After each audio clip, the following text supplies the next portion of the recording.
दूध एक संपूर्ण आहार, धरती पर इसे अमृत माना जाता है। पोषण से भरा दूध का ये ग्लास जो हम तक पहुंचाते हैं, क्या दूध उत्पादन से जुड़े संघर्ष पर हम कभी ध्यान देते हैं? क्या कभी भी हम ये सोचते हैं कि दूध उत्पादन में कितना फायदा है?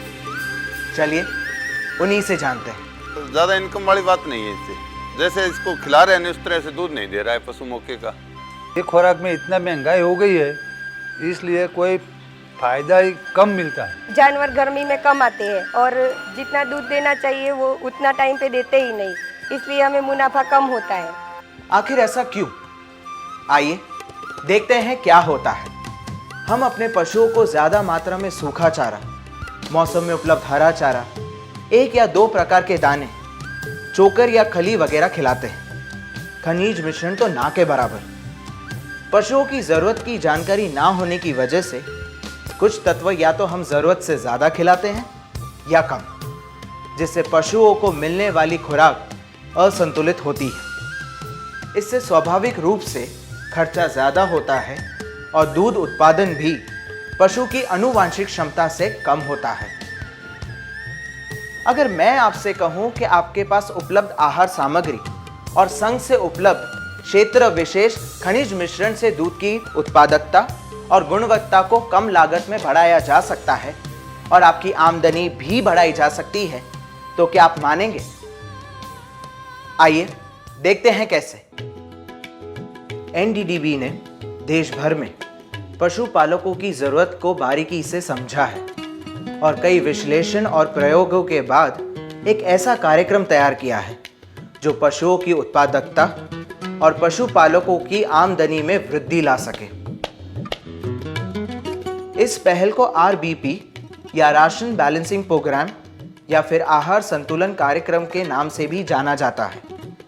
इस कार्यक्रम के द्वारा बहुत से किसानों को फायदा पहुंचेगा और इस फायदे को आप तक पहुंचाता है मुझ जैसा एलआरपी, यानी कि स्थानीय जानकार व्यक्ति।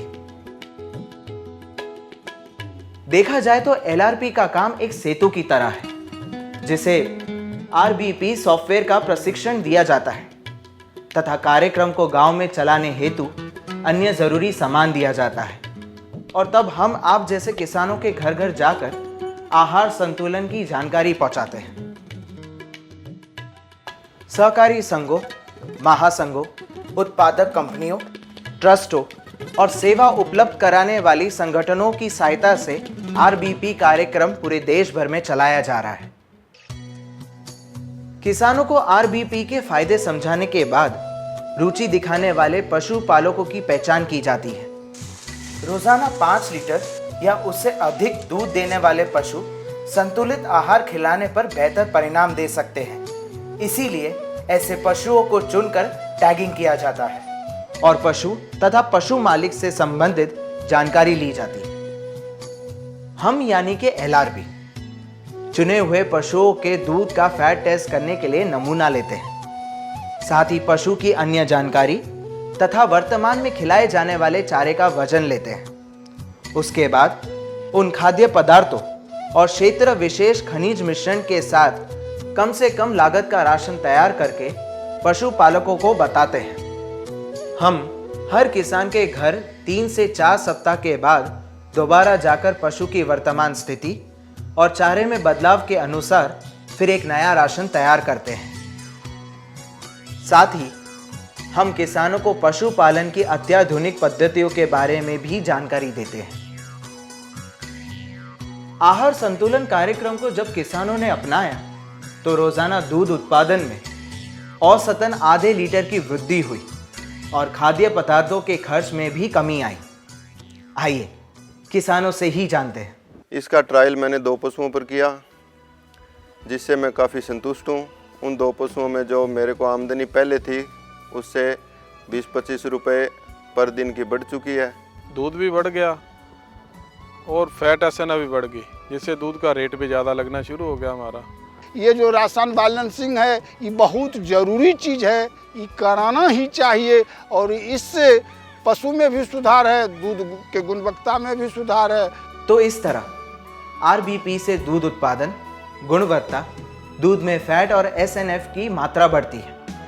इससे अपनाने से पशुओं की उत्पादक जीवन में वृद्धि होती है और उनके दो ब्यातों के बीच का अंतर घटता है। इसी तरह डेयरी व्यवसाय में मुनाफा बढ़ता है। दोस्तों, हमारे देश ने हरित क्रांति और श्वेत क्रांति देखी है। अब हमें आपका साथ चाहिए फिर एक ऐसी क्रांति लाने के लिए जो डेयरी उद्योग को अधिक उत्पादक और लाभदायक व्यवसाय बना सके। आइए हमारे साथ जुड़ जाइए इस नई क्रांति में जिसका नाम है RBP।